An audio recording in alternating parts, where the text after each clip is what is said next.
마가복음 16장 6절 7절의 말씀 우리 다 함께 같이 합독하도록 합니다. 청년이 이르되 놀라지 말라. 너희가 십자가에 못 박히신 나사렛 예수를 찾는구나. 그가 살아나셨고 여기 계시지 아니하리라. 보라, 그가 두었던 곳이니라.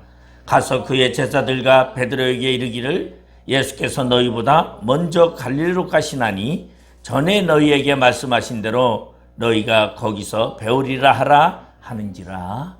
아멘. 오늘 마가복음 16장 6절 7절의 말씀을 가지고 갈릴리로 가라라는 의미를 우리가 함께 생각해 보면서 영적인 우리가 은혜를 나누고자 합니다. 오늘 본문의 배경은 예수님께서 십자가에 죽으시고 사흘 만에 부활하신 날을 배경으로 하고 있습니다.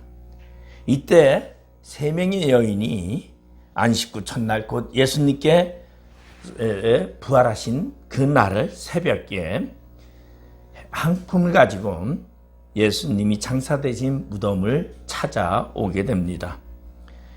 예수님께서 귀신을 쫓아주신 막달라 마리아라는 여인과 그 다음에 야고보의 어머니 마리아 그리고 살로메라는 세 여인이 바로 예수님의 무덤으로 향하여 가는 사건이죠. 오늘 여기 본문의 야고보는 바로 예수님의 동생 야고보입니다.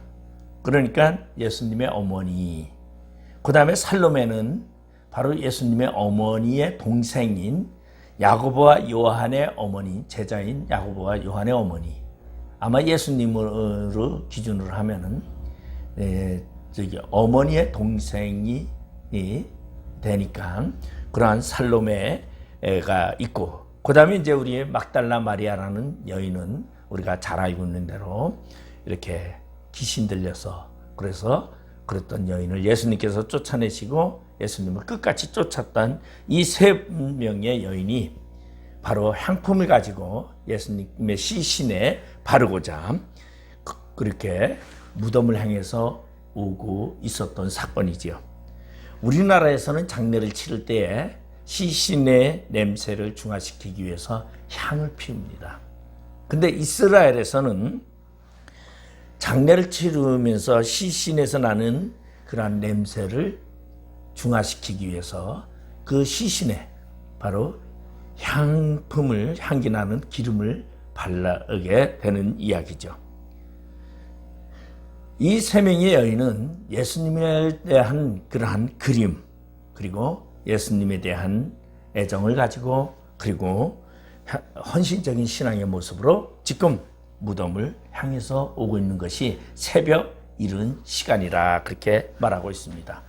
2절에 보면 안식구 첫날 매우 일찍이 해 돋을 때에 그 무덤으로 가며, 근데 그들이 이제 무덤을 향해서 가면서 그들이 서로 말하되 누가 우리를 위하여 무덤 문에서 돌을 굴려주리요. 바로 이스라엘의 무덤은 돌무덤입니다. 그래서 구멍을 이렇게 뚫어서 그 밖에는 커다란 돌로 이렇게 막아 놓습니다. 그러면 이 돌을 그냥 돌덩어리를 막은 게 아니라 돌문이죠. 돌문은 둥그런 돌문인데 이 돌문을 밀어서 무덤을 들어가고 또 닫을 때는 평상시에는 닫습니다. 왜냐하면 이스라엘의 무덤은 하나의 무덤이 아니라 가족 무덤입니다. 그러니까 언제든지 누군가가 집안 식구가 죽게 되면은 모두 그 무덤을 향해서 들어가게 돼 있어요. 왜? 거기는 땅이 천박하고 그리고 땅이 돌이 많다 보니까 무덤을 가족 무덤으로 만들어 놓는데 예수님이 들어간 무덤은 아리마대 요셉이라는 사람이 새 무덤을, 가족을 위하여 새 무덤을 만들어 놓고 누구도 한 명도 아직 시신이 들어간 적이 없는 그런 새 무덤에 예수님께서 들어가셨던 것을 우리 볼 수 있습니다. 그래서 그들이 돌문을 어떻게 열을까 걱정하면서 무덤가에 앞에 도착했더니 이미 무덤에 막혀있던 돌문이 열려져 있었던 것을 보게 됩니다. 너무 놀란 이 세 여인은 혹시 누가 예수님의 시체를 훔쳐갔을까 급히 무덤 안으로 들어가게 됩니다. 그래서 5절에 보면 무덤에 들어가서 흰옷을 입은 한 청년이 우편에 앉은 것을 보고 놀라매. 무덤 안에 들어갔더니 한 흰옷 입은 청년이 앉아 있습니다. 얼마나 놀랬겠습니까? 시체는 없고 한 청년이 앉아 있는데, 근데 마태복음에서는 이 흰옷 입은 청년을 천사라고 표현하고 있습니다. 마태복음 28장 5절 7절에 보면은 천사가 그렇게 돼 있어요. 근데 여기 마가복음에서는 흰옷 입은 청년이라고 그렇게 말하고 있습니다. 그러면서 청년이 이르되, 오늘 본문의 말씀대로 놀라지 말라. 너희가 십자가에 못 박히신 나사렛 예수를 찾는구나. 그가 살아나셨고 여기 계시지 아니하리라. 보라, 그가 두었던 곳이니라. 우리 다른 성경에 보면 그가 누웠던 곳이니라 이렇게 이야기를 하죠. 여기서는 시신을 두었던 곳이다 라고 말하고 있습니다. 여기서 마가는 여기서 장면을 바꾸죠. 장면을 바꿔서 이제 이러한 갈릴리로 가라는 이 사건을 중심으로 이어가는데, 마태복음에서는 이후의 장면을 점점 더 자세하게 언급하고 있는 것을 볼 수 있습니다.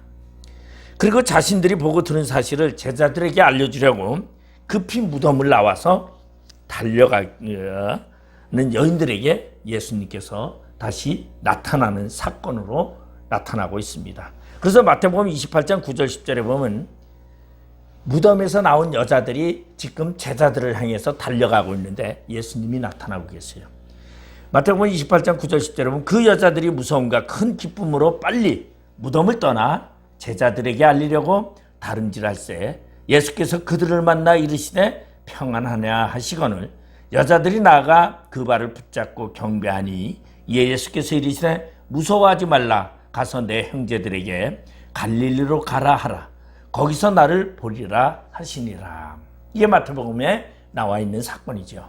마가복음에서는 그 얘기를, 이 얘기가 빠져 있는 것을 봅니다. 그런데 재밌는 것은 이 마태복음이나 마가복음이나 이 두 장면에 공통적인 말씀이 하나 있습니다.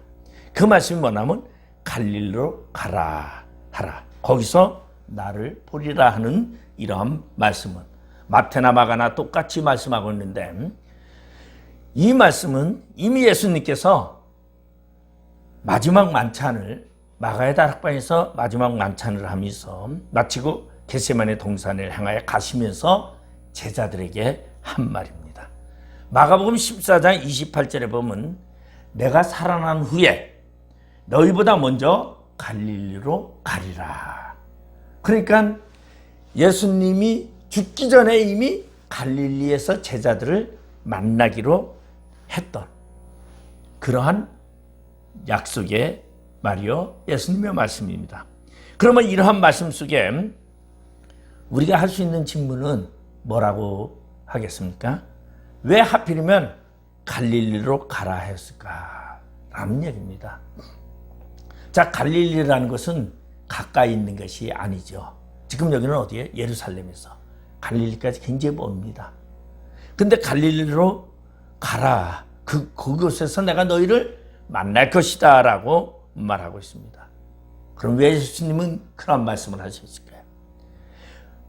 부활하신 예수님께서 제자들에게 갈릴리에서 만나자고 하는 것은, 그 갈릴리라는 것은 바로 제자들을 처음 만났던 장소였습니다. 그 갈릴리라는 것은 제자들에게 사명을 주었고 부르셨고 그리고 제자들의 삶을 바꾸게 했던 그러한 장소였다는 것을 우리는 볼 수 있습니다. 그런데 아주 재밌는 것은, 그러면 예수님께서 갈릴리에서 살아나신 후에 제자들을 처음 만났느냐? 아니에요. 이미 예수님께서는 제자들에게 갈릴리에서 너희들을 보자 해놓고서 3번이나 이미 제자들을 만났던 것을 볼 수 있습니다. 누가복음 24장에 보면은 엠마오로 가던 두 제자, 바로 글로바와 한 제자가 낙심해서 예수님이 십자가 달려 죽은 것을 보면서 그들은 상심해가지고 엠마오로 향해서 내려갈 때에 예수님께서 그들에게 나타나서 그들과 대화를 하고 식사를 하고 호련히 예수님께서 떠나신 뒤에야 제자들이 예수님인 줄을 알게 됐어요.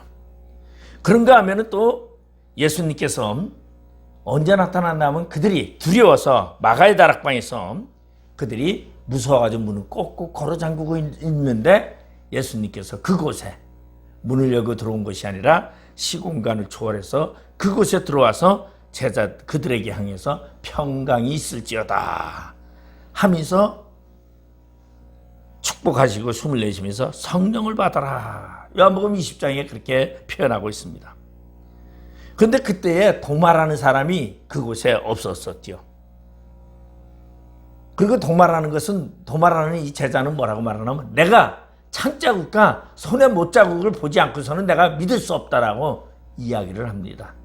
그러자 예수님께서 8일이 지난 후에 다시 도마와 모든 제자들이 있을 때에 부활하신 예수님께서 다시 한번 제자들에게 나타나서 평강이 있을지어다 라고 이야기하면서 도마에게 말합니다. 내 손가락을 이리 내밀어 내 손을 보고 내 손을 내밀어 내 옆구리에 넣어보라. 그리하면 믿음 없는 자같이 되지 말고 믿는 자가 되거라 하는 요한복음 20장 27절에 이렇게 말씀하고 있습니다. 그러면 갈릴리에서 처음 만나지 않고 이미 제자들을 이미 만났는데 왜 갈릴리로 가고 그곳에서 내가 너희를 만나자라고 했을 것인가? 부활하신 예수님께서 갈릴리에서 제자들을 처음 만난 것도 아니면서 갈릴리로 왜 가라고 했을까? 거기서 너희가 나를 보리라고 했던 이유를 우리가 생각해 볼 필요가 있다는 것입니다. 여기서 갈릴리라는 것은 단순한 장소가 아닙니다. 갈릴리라는 곳은 바로 예수님께서 제자들을 부르셨던 곳이요. 그리고 제자들에게 너희들이 세상의 삶을 끊고 나를 따르라고 했던 사명을 주었던 것이고 삶의 변환을 주었던 것이고 그리고 너희에게 주어진 소망이 있다는 것을 이야기했던 그곳이었기 때문에 예수님께서는 그 갈릴리를 다시 상기시킨 것을 볼 수 있습니다. 우리 갈릴리라는 곳은 예수님께서 먼저 제자들을 부르셨던 곳이죠. 제자들을 처음 만났던 곳이에요. 마태복음 4장 18절 22절에 보면 예수님께서 제자들을 부르시는 모습이 나와 있습니다. 갈릴리 해변에 다니시다가 두 형제 곧 베드로라 하는 시몬과 그의 형제 안드레가 바다에 금을 던지는 것을 보시니 그들은 어부라. 말씀하시되 나를 따라오라. 내가 너희를 사람을 낚는 어부가 되게 하리라 하시니 그들이 곧 그물을 버려두고 예수를 따르니라. 거기서 더 가시다가 다른 두 형제 곧 세베대의 아들 야고보와 그의 형제 요한이 그의 아버지 세베대와 함께 배에서 그물 깃는 것을 보시고 부르시니 그들이 곧 배와 아버지를 버려두고 예수를 따르니라. 바로 그것이 갈릴리라는 것이죠. 어부에게 있어서 그물을 버린다라는 것은요, 삶을 자신의 생활의 기반을 버리는 것입니다. 다시 말해서 어부로서의 생명을 버리는 것입니다. 그리고 또한 그것만 버린 것이 아니라 부친을 버리고 갔다고 얘기하고 있어요. 부친과 배를 버렸다라는 것은 자신의 모든 것을 버렸다라고 말하고 있습니다. 바로 제자들은 예수님의 부르심에 모든 것을 버리고 예수님을 따랐다는 것이에요. 그만큼 예수님에 대한 의지와 사랑과 그리고 예수님의 말씀을 그들이 얼마나 신뢰했던 것을 그들이 볼 수 있었습니다. 바로 이러한 것이 갈릴리라고 말해주고 있어요. 그런가 하면 마가복음 2장에 보면 세간에 앉은 세리 마태를 부르는 것을 볼 수 있습니다.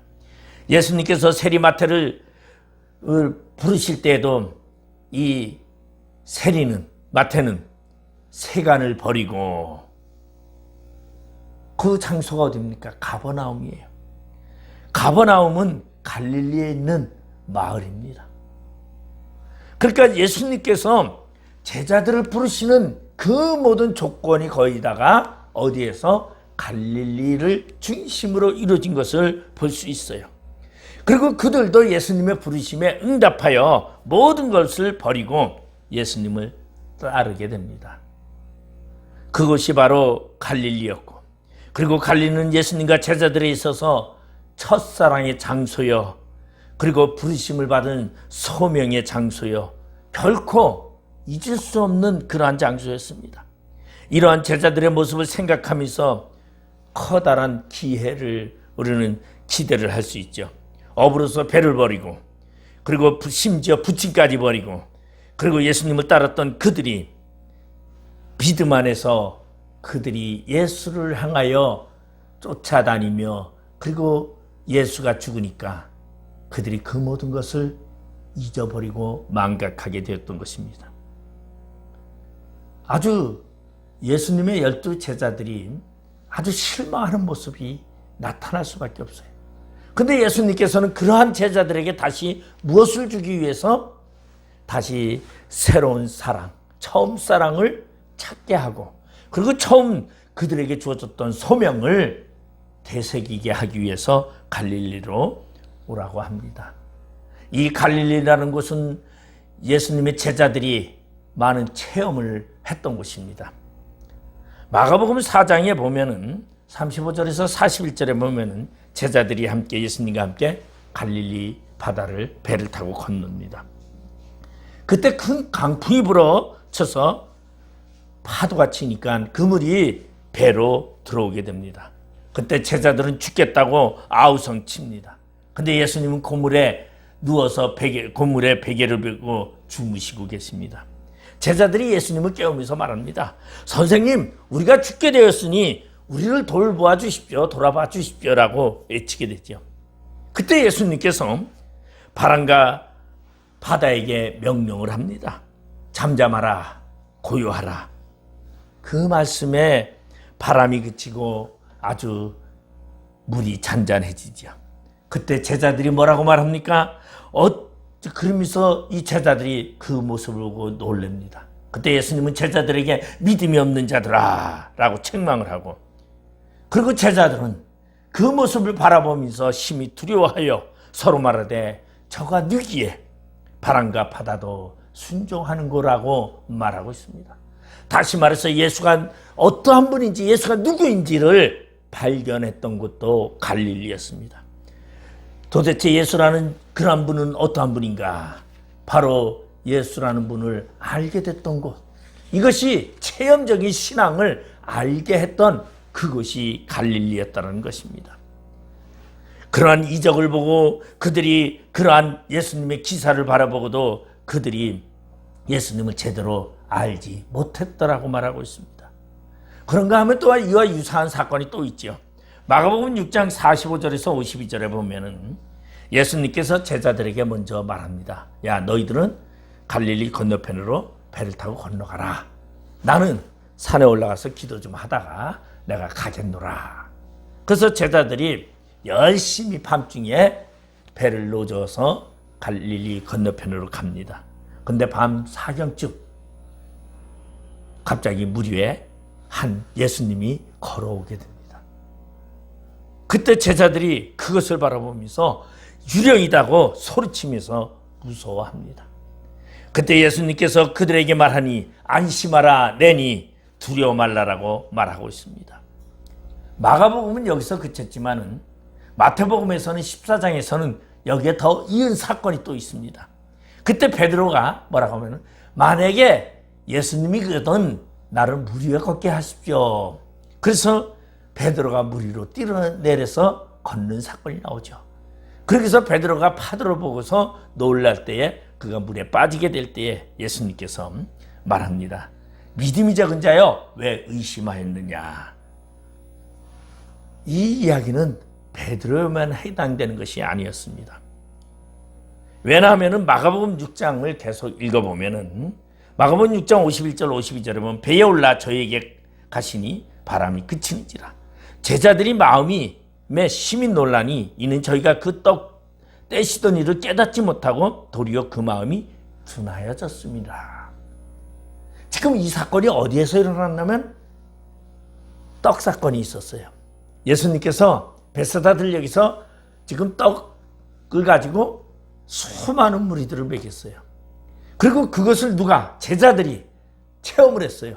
제자들이 떡을 나눠주고 그리고 남은 부스러기를 제자들이 걷어서 12강지를 담았어. 그 제자들인데 그 예수님에 대한 그것을 발견하지 못하고 그들은 뭐만 생각하고 있었느냐. 이 사건 후에 그 주변에 있던 많은 군중들이 예수님을 왕으로 삼고자 했었어요. 육신의 왕으로.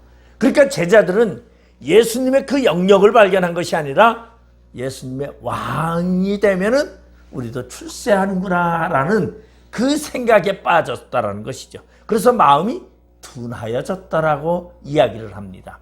다시 말해서 육신의 좋은 점, 육신의 영광을 위해서, 육신의 부함을 위해서 생각하니까 영적인 것이 닫혀져 버리게 되는 그러한 놀라운 사건이 제자들에게 있게 된다는 것입니다.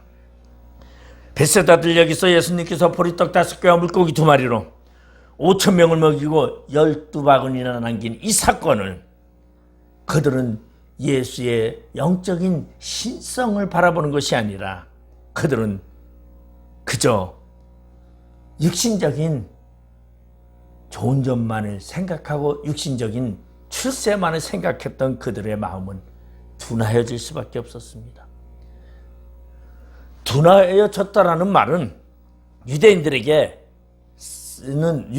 이 마음이 둔하여졌다라는 말은 무언가 그 눈을 가리워 보아야 할 것을 보지 못하는 상태를 말하는 것입니다. 그러니까 제자들은 예수님에 대해서 영적인 눈이 뜨인 것이 아니라 하나님의 아들 예수를 본 것이 아니라 그저 이 땅의 왕으로 오신 예수를 그들이 보게 되는 것이죠. 그래서 예수님께서는 갈릴리로 와라. 이 갈릴리로 가라는 말은 다시 말해서 영적 치유를 지금 말하는 것입니다. 너희 처음 사명, 너희 처음 나를 만난 그 사랑, 처음 소명, 이것을 회복하라는 거죠. 그러면 그걸 회복하기 위해서는 어떻게? 영적인 체험을 통해서 영적인 눈이 뜨여야 하기 때문이다라는 것입니다. 그런데 예수를 믿는 우리들도 보면요, 예수를 무엇으로 많이 바라보고 있습니까? 이 땅에 살아가는 데 필요한 조건으로 우리는 예수를 살펴보고 있다는 것이에요. 그리고 또한 우리는 이 땅에서 내가 육신적인 삶을 살아가는데 필요한 조건을 충족해주는 그러한 예수로 우리가 착각하고 있다면 우리의 마음이 둔한 거나 똑같은 얘기입니다. 그러면 이 둔한 마음을 개조를 해야죠. 이 둔한 마음이 열려야 됩니다. 이 둔한 마음이 열린다는 것은 무엇을 말하냐면 처음 사랑을 회복해야 된다는 것이죠. 제자들이 처음 예수님께 소명받았던 그때를 생각해야 합니다. 처음 받았을 때는 어떻게 했습니까? 그들은 배도 버리고 그물도 버리고 부친도 버리고 세간도 버리고 그들은 예수를 따랐어요. 근데 그들은 그랬던 그들이 이제는 마음이 둔해져 가지고 육신의 생각에 빠지게 되었다는 것입니다. 우리 예수님을 믿는 이 제자들만 아니라요, 예수님이 이제 십자가에 달리시기 위해서 예루살렘을 가실 때에 야고보와 요한의 어머니가 예수님께 와서 이렇게 말하면서 청탁한 사건이 있습니다. 주의 영광 중에서 우리의 아들을 하나는 우편에 하나는 좌편에 앉게 해주십시오. 지금 3년 동안 예수를 쫓아냈던 그 야고보와 요한의 어머니도 예수가 왕이 되거든 우리 아들을 좌의정 우의정 만들어 달라고 말하고 있습니다. 이러한 육적인 생각에 빠질 때에는 무엇이? 마음이 둔해진다는 것입니다. 마가복음 10장 41절에 보면 열제자가 이 소리를 듣고서요, 야고보와 요한에 대해서 분이 여기거늘 그랬어요. 그러면 그 어머니만 그랬느냐? 12제자 중에 2명을 빼고 10명도 아니 어째 그럴 수가 있느냐? 나를 빼고서 야고보와 요한만 예수님의 좌우편에 앉아 분노했다 그랬어요. 그러니까 이런 것을 보면은 3년 동안 예수를 쫓아다녔는데도 그들은 육신적인 일로 인해서 마음이 둔했다라는 것을, 볼 것을 보지 못했다라는 것이에요. 그러면 우리가 신앙생활하는 데 있어서 볼 것을 보는 것이 어디냐라는 것이죠. 오늘 예수님이 그것을 갈릴리라고 말하고 있습니다. 그런가 하면 예수님께서 겟세마네 동산에서 대제사장들과 군졸에게 잡혀갈 때에 12명의 제자들은 다 도망했습니다. 마가복음 14장 50절에 보면 제자들이 다 예수를 버리고 도망치니라. 그런가 하면은 마가의 다락방이 마가는 뭐 했느냐 보면은 마가는 잠을 잤어요. 예수님 쫓아서 겟세마네 동산에 안 갔어요. 왜냐하면 잔치를 했으니까 잔치를 했으니까 피곤하잖아요.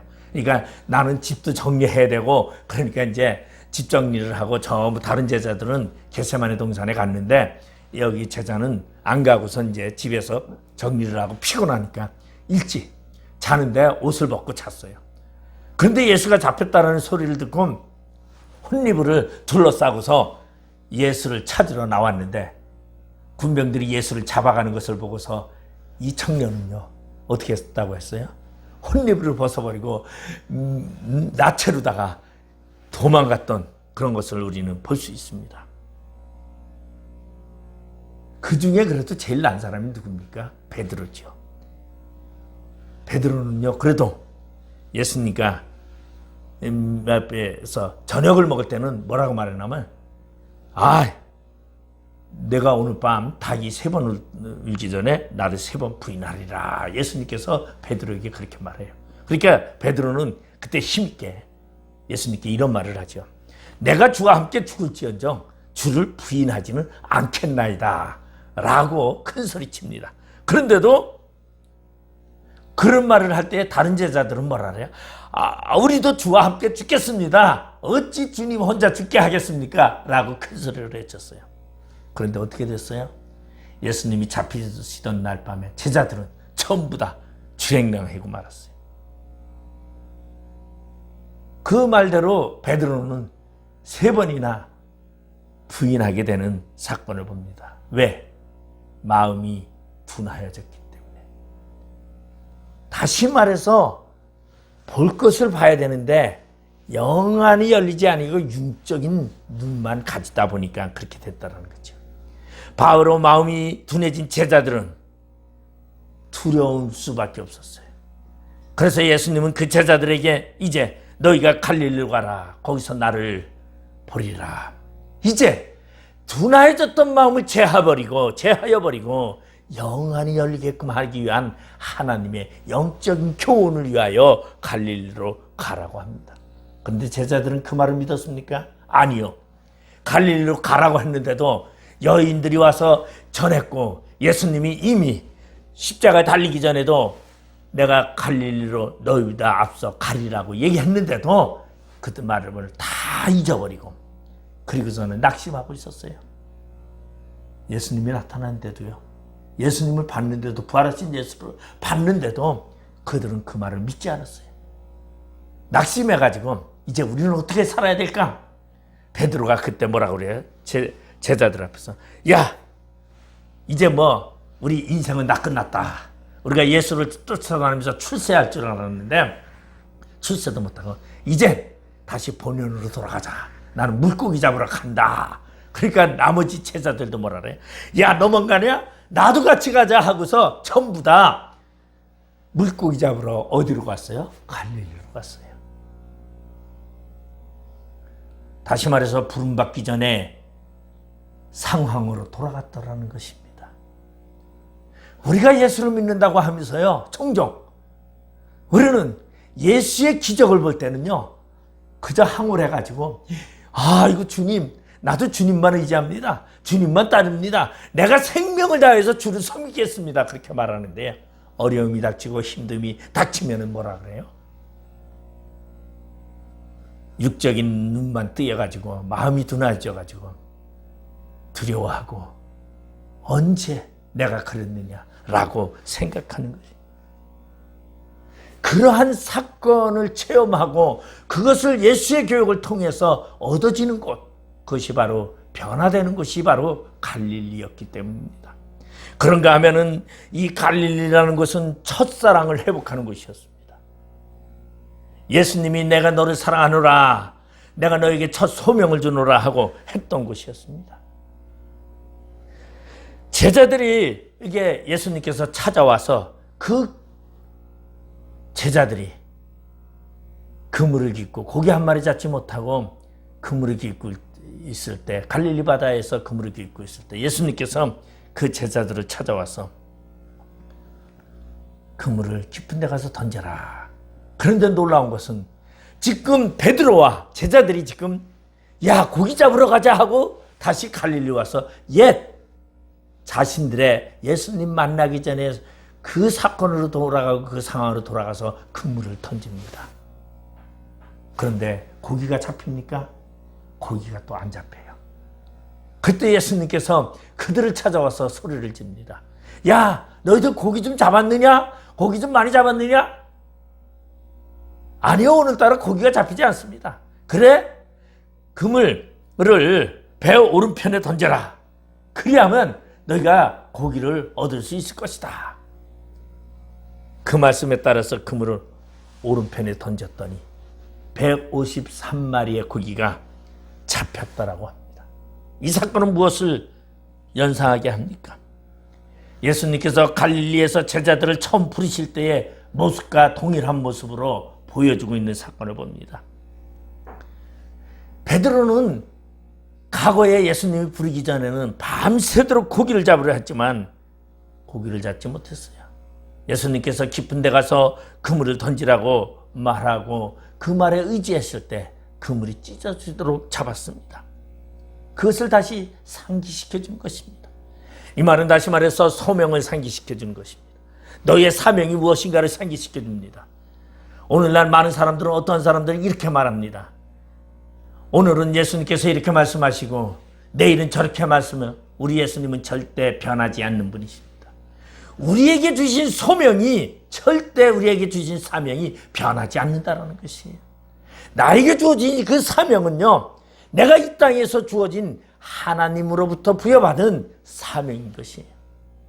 그것이 나의 생활의 조건 때문에 사명이 변한다고요? 아니요, 절대 변하지 않습니다. 바로 그것이 무엇입니까? 처음 사랑의 장소에서 주어진 말씀입니다. 주님이 우리를 사랑해서 내가 너를 내 사랑하는 자녀로 택했노라. 내가 너를 내 사랑하는 종으로 택했노라. 내가 너를 내 사랑하는 사도로 택했노라고 했을 때 그 사람에게 주어진 사명이 있었어요. 그 사명은 내가 편하게 할 수 없는 것이에요. 예수님께서 베드로를 다메섹에 만났을 때, 아니 바울을 다메섹에서 만났을 때 사울이 예수님을 만나고 복음을 전하는데 이방인에게 복음을 전하게 됩니다. 그런데 바울은요, 2차 전도 여행 때 아시아에 복음을 전하고자 했어요. 그런데 그는 아시아에 복음을 전하고자 했지만 그가 한상 중에 마케도니아에서 손짓하는 그 모습을 바라보고 마케도니아로 복음을 전하러 가게 된 것입니다. 우리는 이 땅에 살아가면서 종종 내 방법대로 살아가려고 합니다. 내 방법대로 예수를 섬기려고 합니다. 내 방법대로 내 사명을 감당하고자 합니다. 그런데 아니다라는 것이에요. 그 내 사명을 깨닫게 하는 것이 바로 하나님의 교육의 장소인 갈릴리라는 것입니다. 우리는 갈릴리를 발견해야 합니다. 그런가 하면 이 갈릴리에서 예수님은 제 소명을 상기시킵니다. 베드로에게 묻습니다. 내가 나를 사랑하느냐? 요한의 아들 시몬아, 내가 나를 사랑하느냐? 요한의 아들 시몬아, 내가 나를 사랑하느냐? 이 사람들보다 너가 나를 더 사랑하느냐고 3번이나 물었던 것을 볼 수 있습니다. 이것은 베드로를 책망하고자 하는 예수님의 말씀이 아니었습니다. 다시 말해서 처음 사랑을 회복시키기 위한 것이었습니다. 처음 베드로를 만났을 때에 뭐라고 말합니까? 나를 따르라. 내가 너를 사람을 낚는 어부가 되리라고 말씀하셨던 예수님은 오늘 갈릴리에서 다시 베드로에게 제 사명을 인식시키고 있다는 것입니다. 오늘 우리의 삶 속에서 살아가면서 예수를 믿는다고 하면서 우리가 살아가면서 나의 사명을 망각했다면 우리는 갈릴리 그곳에서 사명을 다시 일깨워야 합니다. 그러면 오늘날 우리의 갈릴리는 어디입니까? 우리의 갈릴리는 바로 영적인 어머니의 품 안입니다. 하나님의 사랑의 그늘입니다. 예수 안의 삶을 우리는 갈릴리라고 말합니다. 내가 처음 예수를 만났던 그곳, 내가 처음 예수를 만났던 그 사랑을 느꼈던 그곳, 내가 회개하고 자복했던 그곳이 바로 갈릴리인데, 이렇게 말하다 보면 사람들은 그렇게 말할 수 있어요. 아, 내가 어느 기도원에서 내가 예수님을 만났으니 그 기도원이 내가 갈릴리라고요. 그 말이 아닙니다. 그것은 바로 뭐예요? 육적인 눈이에요. 육적인 눈. 마음이 둔하여졌더라고 하는 마음이 둔한 자의 시야라는 것입니다. 진정한 갈릴리는 무엇입니까? 내 마음의 고향입니다. 내 마음의 고향, 예수님이 나를 찾아왔던 그 마음, 내가 예수님을 처음 만났을 때 그 마음, 내가 예수님을 처음 만났을 때 그 결심, 내가 예수님을 처음 만났을 때 그 주님 앞에 회개하며 자복했던 그 마음, 이것이 바로 갈릴리라는 것입니다. 여러분, 우리는 갈릴리로 돌아가야 합니다. 이런 갈릴리로 돌아가기 위해서는 우리는 무엇해야 합니까? 바로 갈릴리로 돌아가기 위해서 우리는 우리의 영적인 회복을 통해야 합니다. 여러분, 우리의 뜨거운 마음이 어디에서 옵니까? 영적인 회복에서 옵니다. 우리의 영혼이 열렸을 때 우리의 갈릴리가 됩니다. 갈릴리는 육적인 장소가 아니라 주님이 나와 만남의 장소였고, 주님이 나와 사이에서 사랑을 나눴던 장소고, 그 갈릴리는 주님이 나에게 사명을 주었던 그곳이다라는 것이에요. 우리 영적인 고향 갈릴리, 바로 예수님을 만났던 그곳으로 돌아가 이제 앞으로는 내가 주님을 위하여 헌신하며 주를 위하여 내가 나의 삶을 드리겠다고. 그들이 처음 갈릴리에서 그들은 배와 그물을 버리고 부침도 버리고 모든 것을 버리고 따랐던 그들의 모습이 마음이 둔하여지니까, 육적인 욕심이 생겨나니까 사명을 망각하게 되었어요. 오늘 우리의 삶이 바로 육적인 것을 바라보게 되면 우리는 주님을 잃어버리게 됩니다. 우리의 영안이 열리시기를 주님의 이름으로 축원드리겠습니다. 기도하시겠습니다. 아버지 하나님, 은혜를 감사드립니다. 예수님의 제자들이 예수님을 3년 동안 쫓았지만은 그들은 예수님이 십자가 달려 돌아가시고 부활하시고 그들 앞에 나타났지만 그들은 실망하고 고기나 잡으러 가겠다고 말했던 그들, 예수님의 명령, 예수님의 말씀을 망각하고 있었습니다. 예수님은 그런 그들에게 다시 찾아와 사명을 인식시키고 처음 사랑을 회복시키고, 그리고 너희들이 이 땅에 살아가야 할 방법과 그리고 하나님을 바라보는 영안이 열리게 했던 이 사건을 통하여 그들은 이 갈릴리의 예수님을 만난 사건 이후에 그들은 요한을 빼고 전부 순교하였던 것을 볼 수 있습니다. 우리의 삶이 우리의 영안이 열리는 삶이 되게 해주시고 예수를 바로 바라보는 귀한 자 되게 하여 주시옵소서. 예수님의 이름으로 기도드리옵나이다. 아멘.